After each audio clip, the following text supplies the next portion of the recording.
La osteoporosis es una enfermedad que está adquiriendo en los últimos años un interés creciente. ¿Pero por qué está adquiriendo un interés creciente? Básicamente por el impacto económico que tiene, ¿no? Es lastimoso que volvamos otra vez a tener que hablar y de conectar los temas económicos con los temas de enfermedad y salud. Pero es que esta es la realidad. La osteoporosis está aumentando porque aumenta la esperanza de vida, porque la población envejece y esto de entrada es un logro, es un éxito, el que capas enteras de población alcance edades avanzadas, es un hito histórico. Pero junto a ese beneficio, el de vivir muchos años, hay que tener en cuenta que se están produciendo asociados fenómenos como el incremento de las enfermedades crónicas y muchas de estas enfermedades, como la osteoporosis, tiene un fenómeno de discapacidad, de limitación funcional y de pérdida de la calidad de vida. Siempre digo que, al igual que, por ejemplo, como el cáncer, la osteoporosis es una enfermedad que el mejor tratamiento es no tenerla. Ese es el mejor tratamiento. Y para no tenerlo, no hay nada como hacer medicina preventiva. Veremos cómo la medicina preventiva, la acción preventiva en la osteoporosis es beneficiosa y cómo esta acción preventiva va a tener dos fases. Una es el momento en el que especialmente la niña es niña y es una jovencita, en donde hay que enseñarla a que a través del ejercicio físico y de la dieta adecuada adquiera un pico de masa ósea que es la que va a mantener durante toda su vida hasta que llegue la menopausia, puesto que lo que son sus hormonas, lo que va a ser la regla, lo que van a ser los estrógenos, va a mantener indemne la masa ósea de la niña, de la jovencita, a lo largo de toda su vida, hasta que llegue la menopausia. En el momento que llega la menopausia, la caída de los estrógenos va a suponer que en los siguientes prácticamente año y medio, 2 años como mucho, la pérdida de masa ósea y de la densidad ósea sea muy notable, sea muy importante y a partir de ahí empiezan los problemas. Los problemas son las fracturas, los problemas son las lesiones, la fractura de las vértebras, la fractura de una cadera, la fractura del antebrazo ante una mínima caída y que instintivamente una persona pone la mano. Ese tipo de fracturas se llama fractura de Coles, es muy habitual en las urgencias de nuestro país. Y empiezan en ese momento los problemas. Los problemas van a significar dolor, van a significar limitación funcional y van a significar que a partir de ese momento ya la persona va a tener que estar medicándose con medicamentos, algunos de ellos propuestos muy potentes. Va a tener que hacer fisioterapia, va a tener que recurrir a llevar un corsé, va a tener ya que cambiar o modificar el estilo de vida. Estilo de vida que en un momento determinado es la propuesta que nos ponen en la diapo de la historia de Juana. Juana puede ser cualquier paciente de los muchos que vemos. Juana tenía 89 años, cuidaba a su marido de 94, que era dependiente absoluto y además era una persona obesa, pero un día ella, que hasta ese momento estaba en perfectas condiciones físicas y psíquicas, tuvieron un accidente. Su marido se cayó encima de ella en el cuarto de baño y aunque afortunadamente la caída no fue fatal, las consecuencias sí fueron graves para ambos. Como Juana sufría de una osteoporosis silente, es decir, hasta ese momento no había dado ningún síntoma, no había dado la cara, a veces tenía algún tipo de dolor de espalda esporádico, pero no había demostrado el potencial de lesión que tiene la osteoporosis, pues ella, ante esa situación de osteoporosis, sufrió una fractura importante que lesionó su sacroiliaca izquierda. En ese momento, ella pasó de ser una persona que incluso ayudaba a otra, en lo que tantas mujeres ejercen como cuidadores informales, a tener que ser cuidada ella, a tener que tener limitaciones de tipo funcional y a tener que incluso recibir un tratamiento con derivados de la morfina ante el intenso dolor que tenía. Es un ejemplo que se podía aplicar a muchas otras personas, en donde esta persona no ha cuidado de sí misma, no ha sido diagnosticada correctamente su osteoporosis, ni ha recibido un programa de prevención adecuado, que es lo que, de alguna manera, también la medicina integrativa trata de estimular. Estamos, por lo tanto, ante una patología que podríamos decir anunciada, ¿no?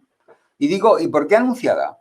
Pues porque, y seguimos en el campo de la epidemiología, podemos decir, y esto puede sonar muy duro y difícil, que una mujer, y hablo especialmente de las mujeres, porque la osteoporosis se ha llegado a definir como osteoporosis postmenopáusica.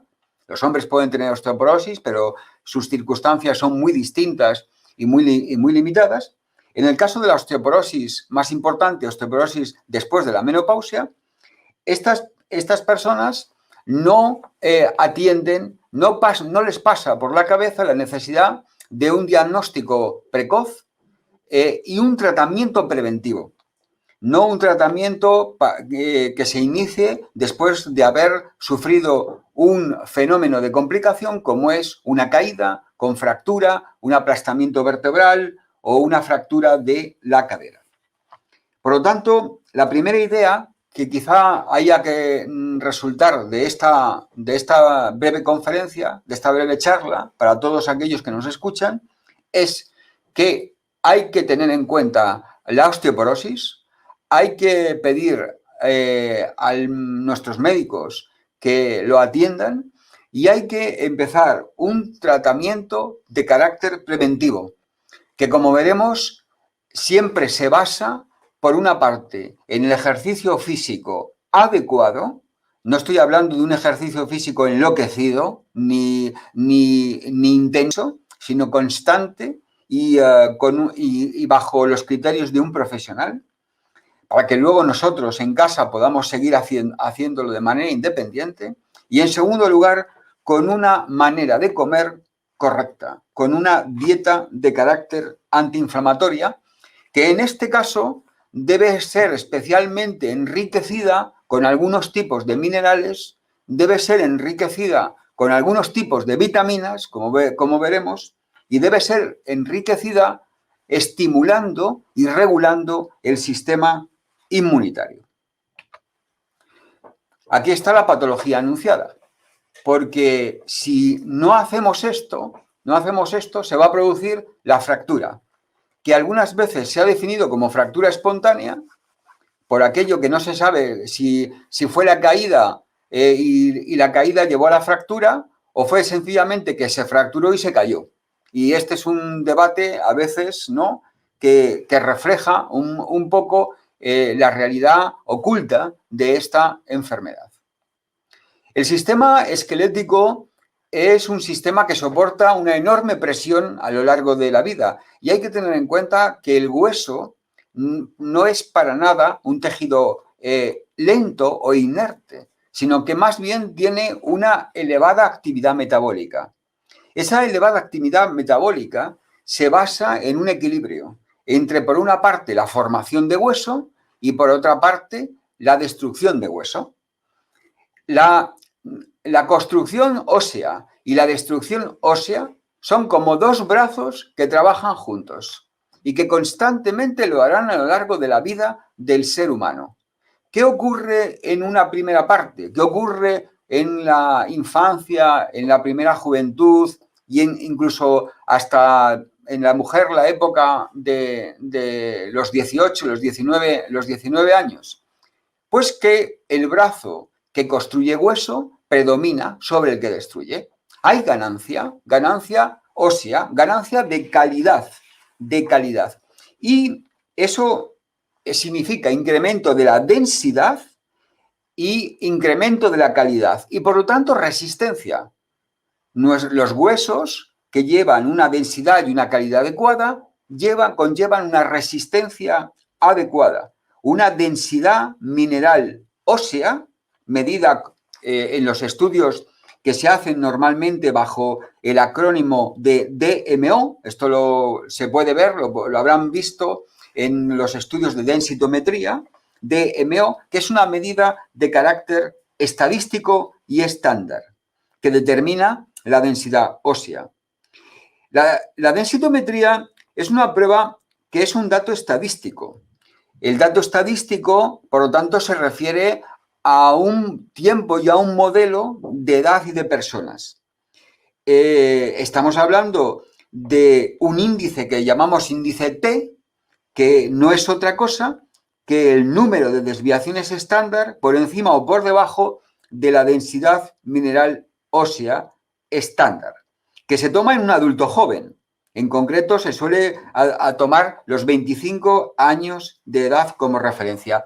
Claro, esto permite clasificar una DMO en normal si la persona posee un valor de índice T entre más menos 2 y menos 1. En cambio, un nivel T de entre menos 1 y menos 2,5 va a implicar ya el primer nivel de lesión ósea que se denomina osteopenia. Una pérdida leve, porque más allá de la osteopenia viene la osteoporosis. Veremos que el desencadenamiento de la pérdida de la densidad mineral ósea en los huesos surge de esa actividad metabólica interna. Y ya hemos visto que en una primera parte el crecimiento del hueso, la acumulación de la densidad mineral ósea es la que predomina, y luego llega una época de la vida que en el varón es un proceso lento, como una curva descendente en donde se va perdiendo masa ósea, pero en la mujer tiene la característica de que los estrógenos, mientras tiene reglas y tiene estrógenos en su organismo, se mantiene estable y se mantiene protegida para que inmediatamente y de una manera brusca y violenta casi se pierda en los siguientes 2 años, como en una caída prácticamente dramática, la calidad del hueso, la pérdida de la densidad ósea, porque ya no hay estrógenos. Y a partir de ese momento se produce una pérdida ósea muy intensa. El fenómeno del remodelado óseo, que hasta ese momento se podía producir, se pierde. Y si no se hace algo, si no se actúa desde un punto de vista médico, pues este remodelado óseo va a predominar en el proceso de pérdida y nos vamos a acercar al riesgo de lesión y de fractura. Vemos ahí un dato que los médicos deberíamos utilizar más. Deberíamos utilizar y pedir más en sangre marcadores de resorción y de formación ósea. Porque con estos marcadores, a diferencia de una imagen fija, que es la imagen que da la densitometría, esta nos da una imagen dinámica. Podéis ver cómo hay marcadores de resorción ósea, incluso alguno que se mide en orina, como el telopéptido N-terminal, o se mide en sangre los crosslab, el B-crosslab. Y en cambio hay otros marcadores de formación ósea, como es la fosfatasa alcalina ósea, la medición de la osteocalcina o del propéptido N-terminal, del procolágeno, tipo 1. Este se mide en sangre. Entonces, midiendo en sangre en el momento adecuado la resorción, los parámetros de resorción y de formación ósea, podemos tener una visión dinámica de los acontecimientos que se están produciendo en el hueso y saber cuándo debemos actuar realmente, ¿no? Aquí ponemos un ejemplo, un esquema que yo creo que es bastante didáctico, un esquema de esto que hemos visto, de cómo hay una remodelación ósea y cómo son las fases del remodelado óseo. ¿Cuánto dura el proceso cíclico de remodelado? Esto refleja una actividad constante en ciclos. Hay un primer ciclo que dura casi 3 semanas de destrucción ósea, como se ve desde ese hueso en reposo, como los osteoclastos, que son las células destinadas a destruir hueso, empiezan a trabajar y a hacer una laguna ósea, empiezan a comer hueso, a degradarlo, como incluso células del sistema inmunitario van a ayudarlas, como es el caso de los macrófagos y también, como veremos, de otras células del sistema inmunitario, para luego, en un proceso nuevo de reconstrucción de una laguna ósea, los osteoblastos, que son células encargadas no de crear hueso, lo que ellas crean es matriz ósea. Hay que tener en cuenta que el hueso tiene 2 partes, digamos, en general, que es la matriz ósea de colágeno, el colágeno por eso es tan importante, y las fibras de colágeno, el tener una dieta adecuada en proteínas, a veces en tomar incluso suplementos en donde el colágeno tiene una parte importante de esos suplementos, y entonces el osteoblasto, que es la célula encargada de crear esta matriz ósea, empieza a producir matriz ósea para que más tarde los depósitos de distintas sales minerales, que no es solo calcio, sino también es magnesio, sino también es boro, sino también son otros oligoelementos como el selenio, como el zinc, como el manganeso, intervienen para formar la estructura final ósea, ¿no? Y entonces vemos que hay un constante proceso de remodelado óseo que consiste en una fase primera de resorción, seguida después de una fase de neoformación ósea y de mineralización. Fijaros cómo hay una fase muy rápida de destrucción ósea, que puede llegar a durar no más allá de un mes, y en cambio los fenómenos de formación, de neoformación ósea, son mucho más largo el ciclo, en donde pueden pasar de 3 a 4 meses, ¿no? Es mucho más difícil, lleva mucho más tiempo, mucho más esfuerzo metabólico formar hueso que destruirlo. ¿De acuerdo? Y por lo tanto, eso también nos implica toda una serie de medidas que luego veremos. ¿Es un diagnóstico complejo? Pues depende. No si se piensa en él, no si se piensa... Al hueso le pasa como al tiroides. Lo hemos dicho muchas veces. El tiroides, nosotros diagnosticamos muchos problemas tiroideos en donde la gente nunca le han estudiado el tiroides. Pero claro, tenemos la oportunidad de tener un ecógrafo y lo usamos aquí a pie de cama, y todos nuestros pacientes, pues la sonda del ecógrafo se la pasamos por el cuello y resulta que describimos muchas lesiones tiroideas donde nunca se había estudiado. Y esto, bueno, pues tiene una ventaja porque tú haces un diagnóstico precoz y puedes empezar a intervenir. No esperas a que la enfermedad debute ya en una fase complicada. Pues a la osteoporosis le pasa igual, lo único que hay que hacer es pensar en ella y hacer mediciones, como hemos visto, de los parámetros de resorción ósea en sangre o en orina y ver en qué situación está un paciente. ¿Se tienen que hacer estos estudios de resorción ósea en una mujer de 28 o de 29 años? No. Se hará justo Pues en el momento de la perimenopausia. Y estoy hablando de la perimenopausia, no de esperar a que pase un año sin reglas para empezar a ponerse a pensar en ello, porque ya de entrada llegamos tarde. Llegamos tarde. Hay que tener en cuenta que el diagnóstico de menopausia se sigue haciendo tarde. El diagnóstico de menopausia para muchos ginecólogos se define como un año sin reglas. Es como si ahora mismo estuviéramos diagnosticando la diabetes, pues sencillamente midiendo la glucosa en orina, como se hacía en el siglo XVIII, ¿no? No, hacemos todo lo posible por hacer un diagnóstico lo más ajustado a un paciente no diabético, ¿no? Pues aquí igual. Aquí tendríamos ya que empezar a valorar la reserva ovárica y la medición de hormonas en una mujer que en torno a los 40 y tantos años empieza ya a tener desequilibrios leves de sus reglas. Y entonces anticiparlos, empezar a conocer lo que está pasando bioquímicamente, hormonalmente, para actuar en cada momento.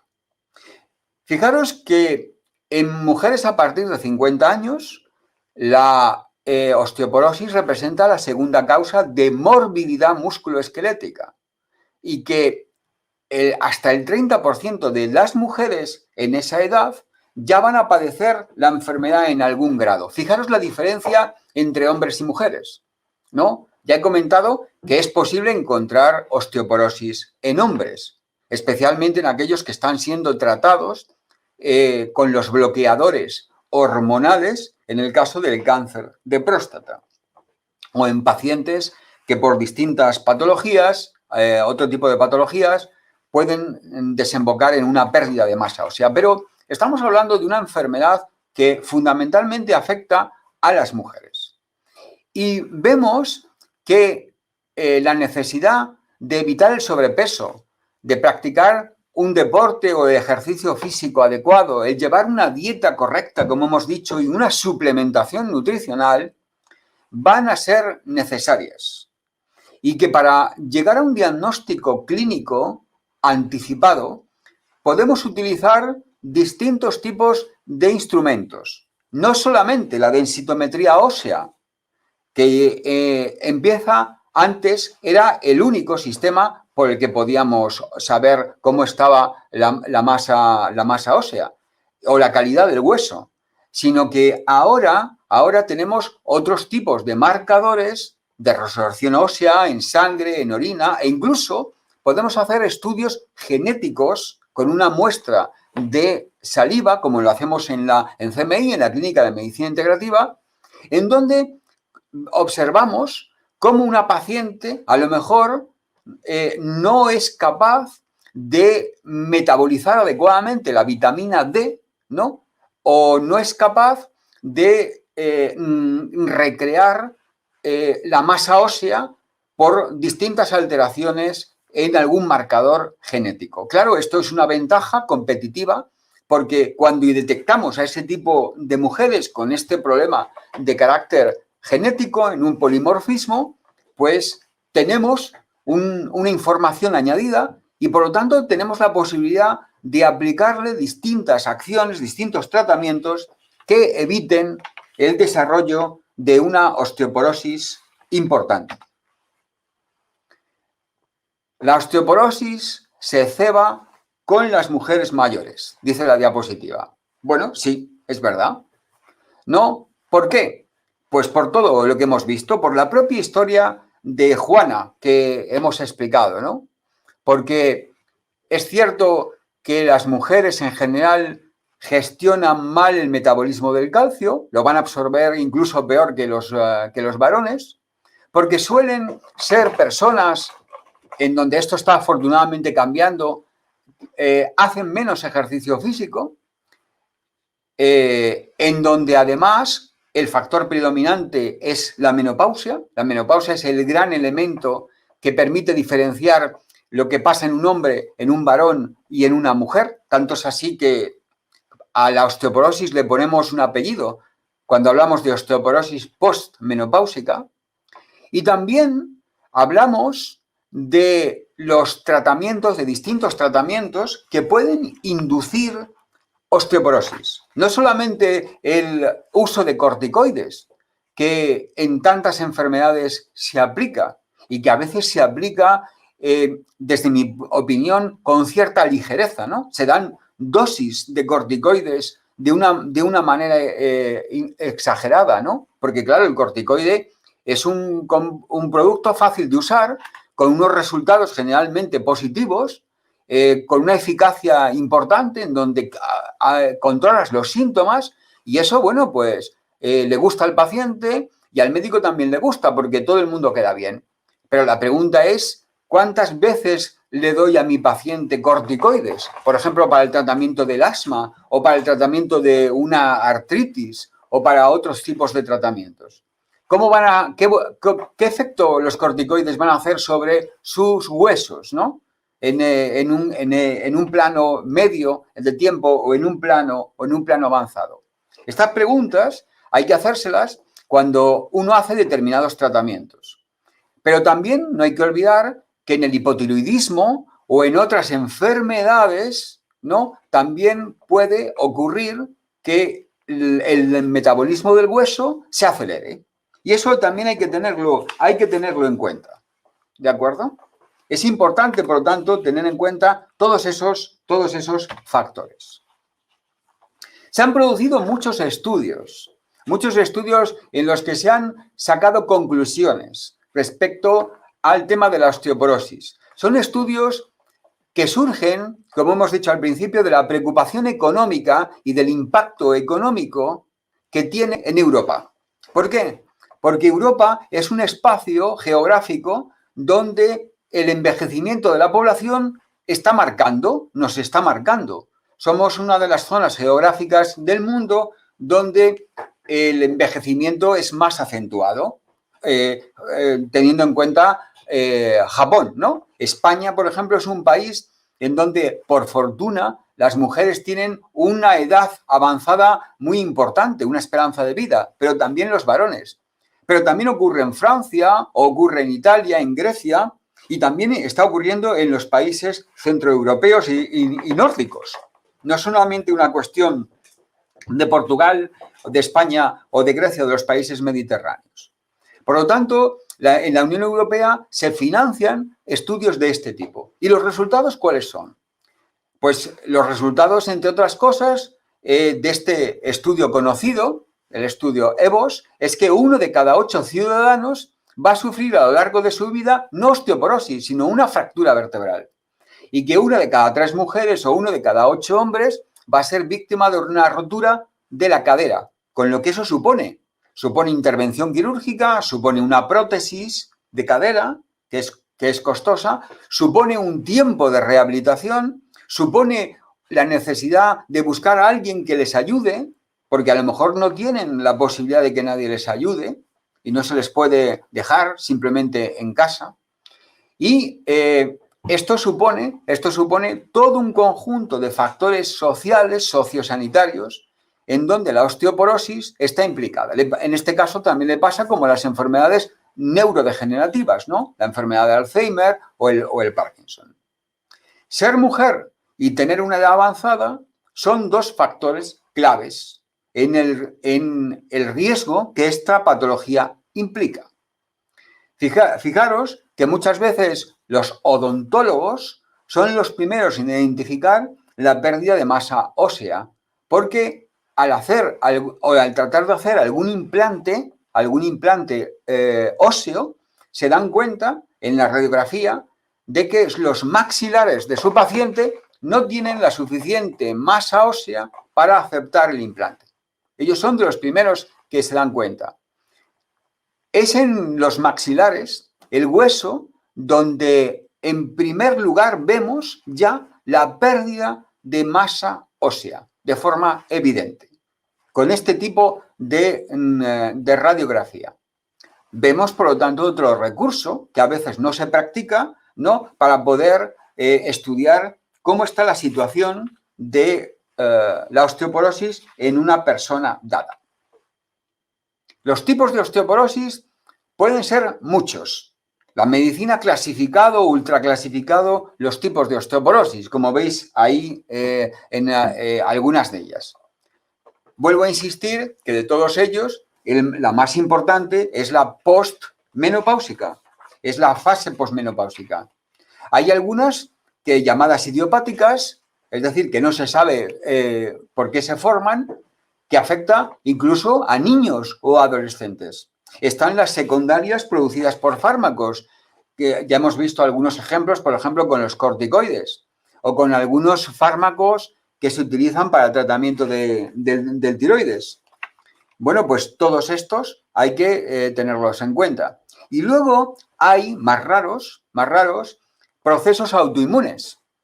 Pero fijaros cómo hay enfermedades autoinmunes como la celiaquía, el espectro celíaco, o el hipotiroidismo de Hashimoto, u otras enfermedades autoinmunes que están relacionadas con la osteoporosis. Y eso hay que tenerlo en cuenta.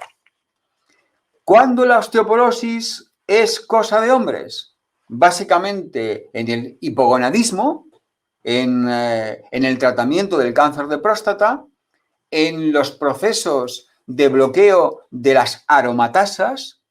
La aromatización no es otra cosa que el paso de la testosterona a la básicamente estrona, que ocurre en algunos hombres a partir del periodo de los 45-50 años.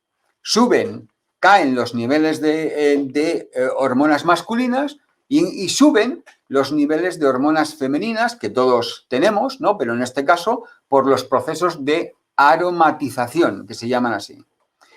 Y también por enfermedades como el hipertiroidismo o otros problemas vinculados también a las cápsulas suprarrenales o al tiroides.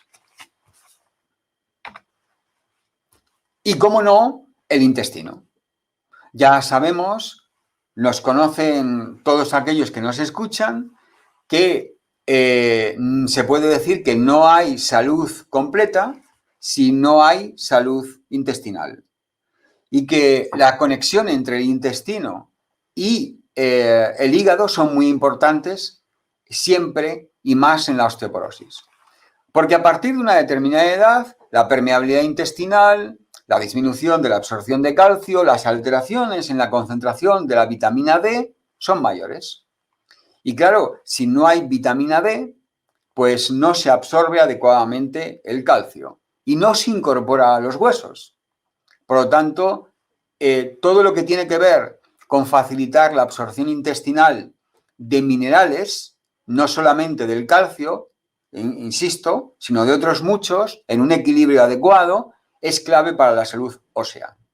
Estamos hablando de que la vitamina C es necesaria y estamos hablando de que es necesario mantener una microflora intestinal correcta para que la osteoporosis se haga más lenta y podamos ayudar a remineralizar los huesos. Por lo tanto, fijaros cómo las conexiones vuelven otra vez dentro de la medicina integrativa a ser uno de sus puntos fuertes.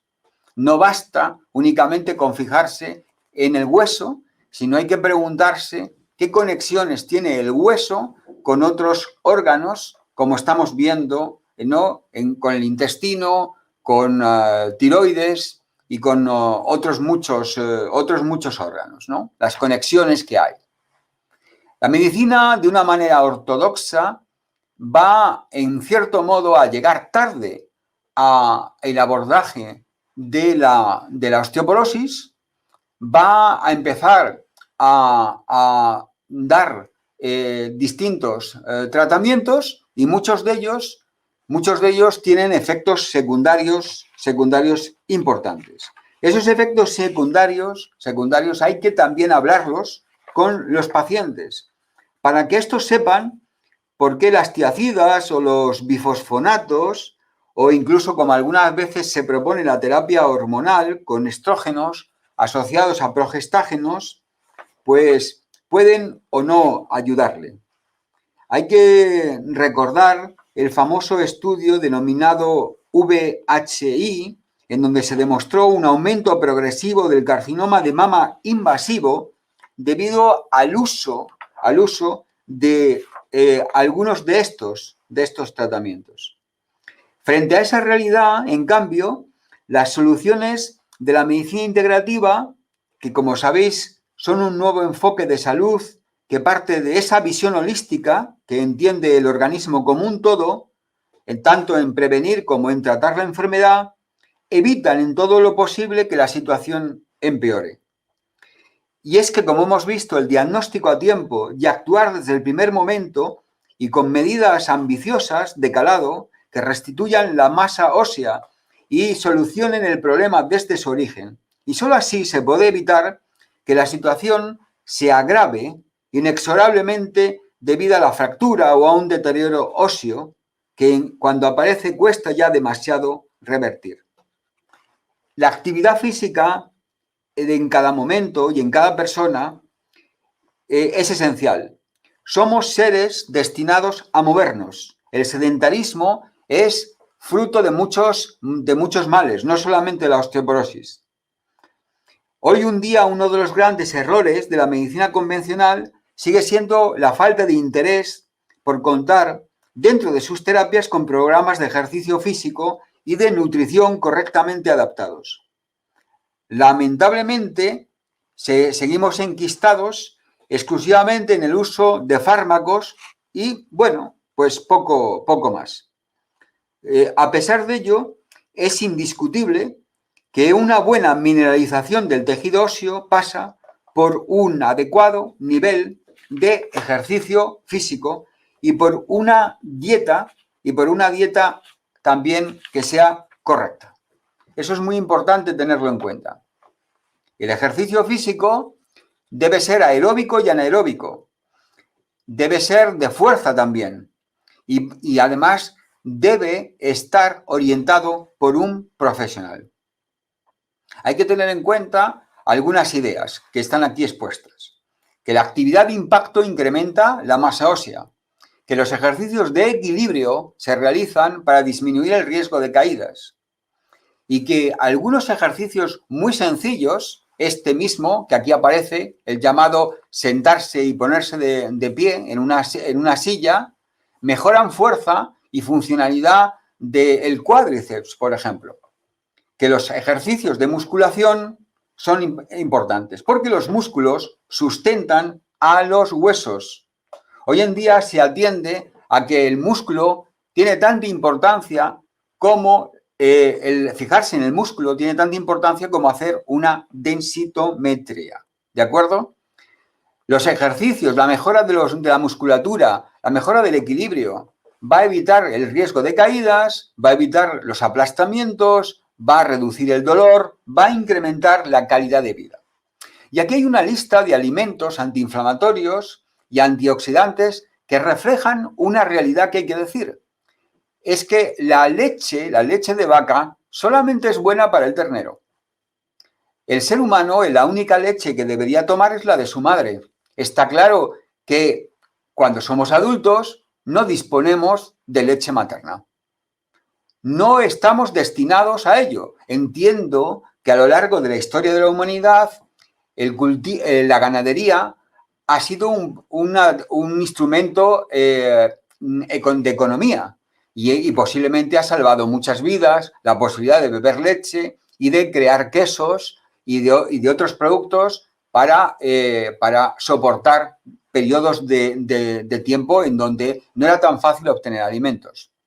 Pero hay poblaciones enteras que son alérgicas a la leche, que si tú le das leche, ocasionas un desastre. Estoy hablando de Groenlandia, estoy hablando incluso de China. ¿Por qué? Porque históricamente sus generaciones no han estado expuestas ni a la lactosa, ni a la caseína, ni al ácido láctico. Fijaros la lista de alimentos por orden, cómo tienen un calcio biodisponible. Es cierto que los quesos, y quizá distintas variedades de quesos, sí tienen un aporte de calcio muy alto. Pero a cambio los quesos, muchos de ellos llevan ácido araquidónico, que es proinflamatorio, y llevan otras sustancias no adecuadas. Aquellos que les gusta comer mucho los quesos, aquellos que les gustan los quesos, yo soy una persona como ellos, yo les recomiendo, y yo trato de practicarlo, comer de vez en cuando y una pequeña cantidad. Pero fijaros cómo las sardinas en aceite, o las almendras, las avellanas, y también, desde luego, otros productos como los garbanzos, los pistachos, todos tienen más calcio biodisponible que la leche de vaca, que está situada al mismo nivel que las habas secas. Yo creo que con esto cada uno ya puede tomar las decisiones que sean convenientes. La dieta debe ser osteosaludable, buscar un equilibrio ácido-base, evitando el exceso de proteínas y cereales, la sal, también hay que tener mucho cuidado con ello, y los quesos y derivados, para favorecer el consumo de frutas y verduras. La cebolla es un amigo del hueso.